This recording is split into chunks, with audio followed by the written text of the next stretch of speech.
तो ये रहा एक क्वेश्चन कि ए क्रॉस बी सेट पर रिलेशन डिफाइंड है, ठीक है, यानी कि रिलेशन ए क्रॉस बी से ए क्रॉस बी तक डिफाइंड है सच दैट, अब देखो जैसे रिलेशन में ना, जैसे कि ए comma B comma C comma D आएगा। अच्छा ये थोड़ी सी अजीब नोटेशन लग रही होगी, जैसे हम लिखते हैं आर बराबर ए कॉमा बी, तो ये एक ऑर्डर्ड पेयर हो गया, ठीक है भाई। ये भी तो एक ऑर्डर्ड पेयर ही है ना, अंदर दो ऑर्डर्ड पेयर्स हैं क्योंकि ये ए क्रॉस बी का सबसेट है तो इसलिए आएंगे भाई। हर छोटी ordered pair A cross B का सबसेट, ए क्रॉस बी का एलिमेंट ही तो है ना।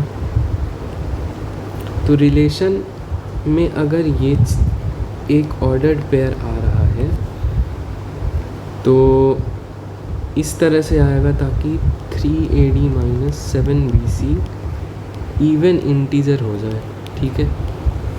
अच्छा यही कंडीशन है ना, हाँ जी यही कंडीशन है।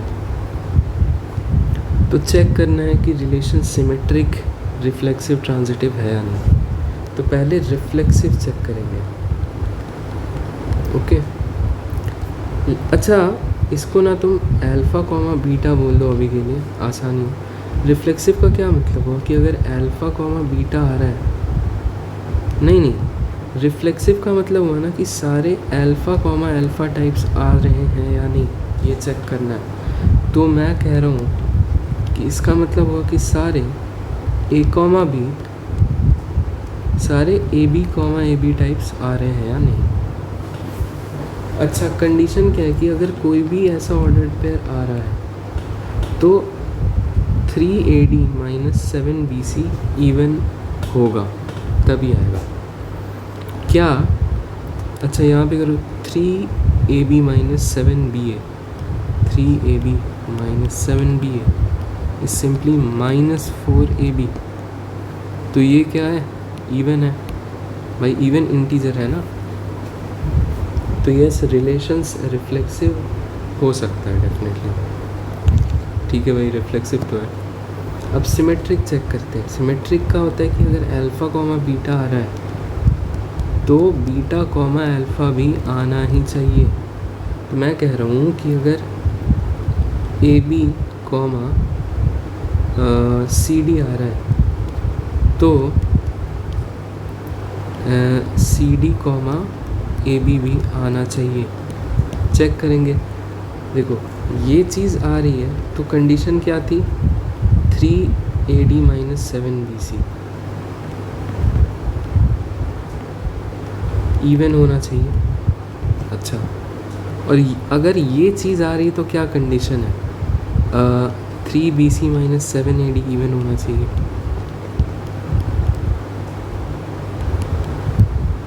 अच्छा जी,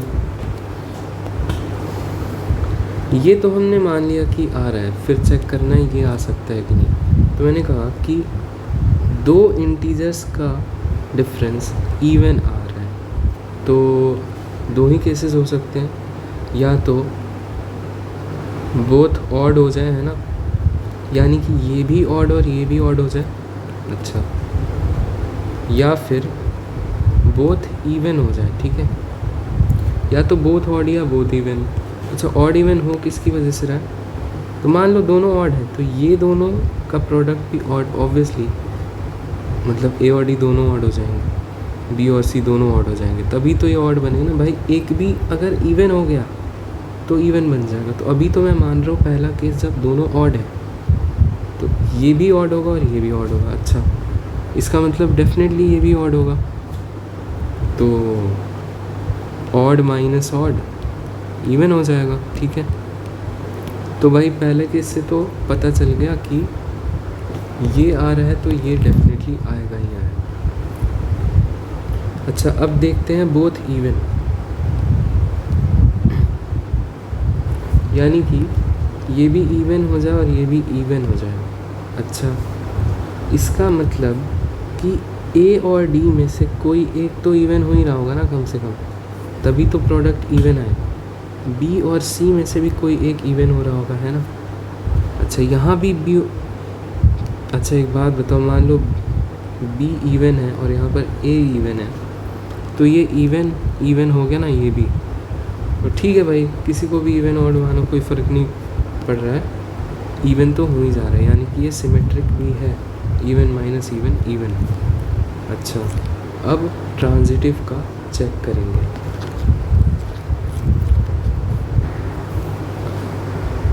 तो मैंने कहा कि रिलेशन ट्रांजिटिव कब होता है, जब अगर ये दोनों आ रहा है तो ये आना चाहिए, राइट। भाई मुझे बताओ, अगर ये दोनों आ रहा है पर ये नहीं आ पा रहा तो रिलेशन ट्रांजिटिव नहीं होगा। अगर एक केस भी ऐसा मिल गया ना जिसमें ये दोनों तो आ रहे हैं पर ये नहीं आ रहा तो रिलेशन ट्रांजिटिव नहीं होगा।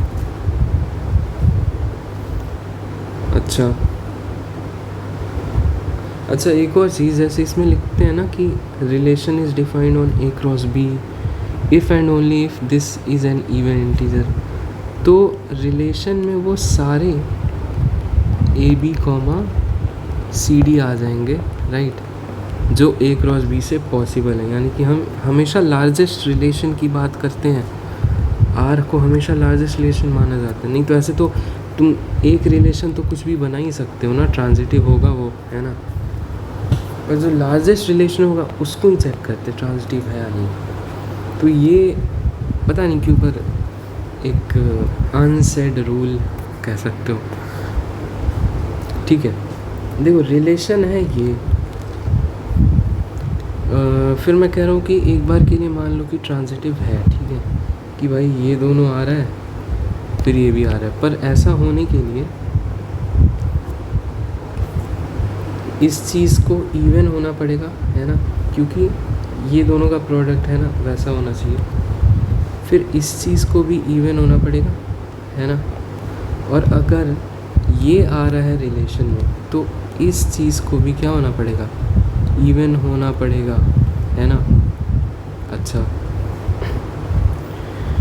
अब मैं कह रहा हूँ कि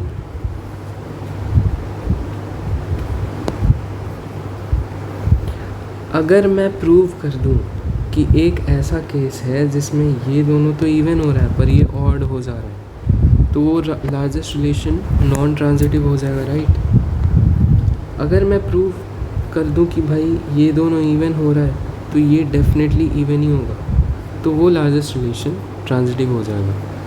तो पहले मैं कुछ रख के देख रहा हूँ, ठीक है, कि जैसे ए को बोल दिया इवन।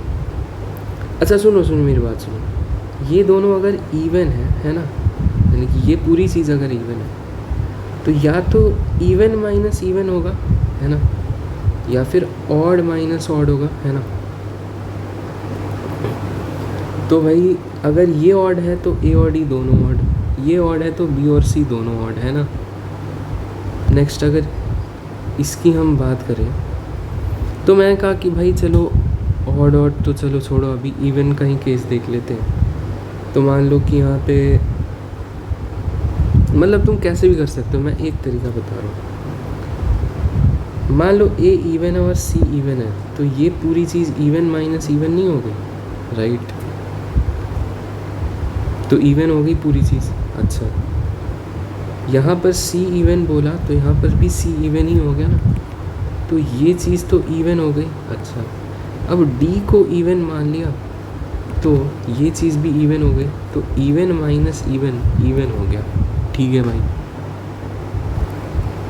ए को ऑलरेडी इवन बोल चुका हूँ तो ये पूरी चीज़ तो इवन हो गई, ठीक है। बी और ई मान लो ऑड है, ठीक है, इसमें तो कोई कंडीशन थी नहीं बी और ई की, है ना, तो यहाँ पे बी और ई को ऑड मान लो तो ये चीज़ क्या हो गई, ऑड। तो इवन माइनस ऑड इवन तो नहीं हो पाएगा, तो यानी कि हमने एक केस तो ढूंढ लिया ना जिसमें दोनों इवन है पर ये वाला इवन नहीं हो पा रहा है। ऐसे ही बहुत सारे केसेस हो सकते हैं, तो एक केस भी कर दिया प्रूफ कि भाई हाँ ऐसा है। तो देयरफॉर ये ऑर्डर्ड पेयर एग्जिस्ट नहीं कर सकता, जबकि ये दोनों एग्जिस्ट कर रहे हैं, तो रिलेशन ट्रांजिटिव नहीं हुआ। अच्छा ये ना देखो, जैसे ए को इवन बोल दिया ऐसे ही, इसमें सी को इवन ऐसे ही बोल दिया, अच्छा सी को इवन इसलिए बोला क्योंकि यहाँ कहीं सी नहीं आ रहा, तो मैंने सोचा कि हो सकता है ऑड हो जाए, है ना, क्योंकि ए को इवन बोला, किसी को तो बोलना ही था ना, तो ये तो ऑटोमेटिकली इवन हो गया। तो क्या ये किसी केस में ऑड हो पाएगा? तो यस, वो केस हो गया ये। तो मतलब ठीक क्वेश्चन था, इसमें तो इन सब की ज़रूरत नहीं पड़ी, ये तो हमने जनरल सारे इंटीजर्स के लिए बता ही दिया। ट्रांजिटिव भी नहीं होगा, तो क्या था, रिफ्लेक्सिव था, सिमेट्रिक था, ट्रांजिटिव नहीं था, राइट। ये हो गया आंसर।